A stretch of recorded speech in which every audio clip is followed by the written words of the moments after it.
Okay, it is now July in Houston, which means one, it is hot, two, it's hurricane season, and three, we're coming up on budget season. So, for people in the property management industry, budget season is a time where you know that you need to start budgeting for next year, 2025, but you're so busy, so you procrastinate and you wait till later in the year, and then at the end, it always becomes a scramble where you have to throw a budget together, and then that is what you put in place as your roadmap for the following year. So there's a few things wrong with budget season and budgeting in general. One, I think too much time and emphasis is put on the budget rather than focusing on performance.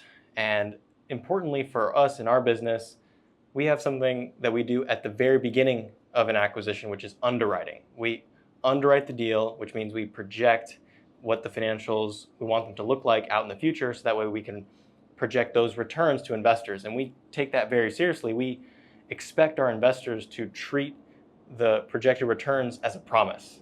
Now, of course, we can't always hit those promises for various reasons, and things do change over time.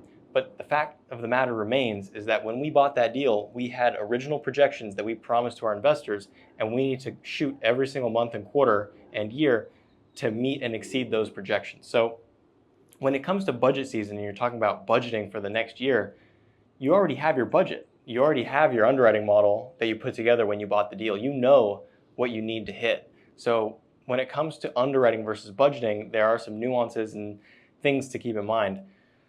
So number one, underwriting should be your baseline. You can always do better than your underwriting, but it should be a big alarm if you're doing worse, right? And so that's why budgeting is valuable, because on the one hand, you could say, okay, well, if I already have my underwriting projections, then my budget is not that useful. But of course, things change over time. So the further in a deal you get, the further away you get from your original projections, things can change. For example, in 2020 and 2021, rents went up 10 to 20% per year. So you're talking about unrecognizably higher rents than when you could have bought a deal back in 2019, let's say.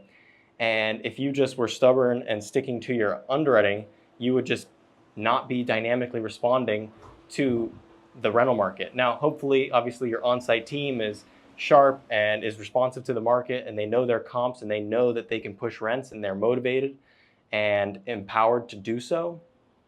But nevertheless, you can put that into your budget as well and say, hey, here's the new standard for the market. We can be getting $1,400 average rents, and we need to go and push for that. And obviously, you drill down into the nuance and you say, okay, well, actually there's more demand for the twos, so we can push twos higher than we can push the one bedrooms, and so on and so forth. That's kind of another big difference between budgeting versus underwriting is, while we do strive to be precise and accurate with our underwriting, budgeting allows us to be much more precise, where we actually go line by line, GL code by GL code, and we are able to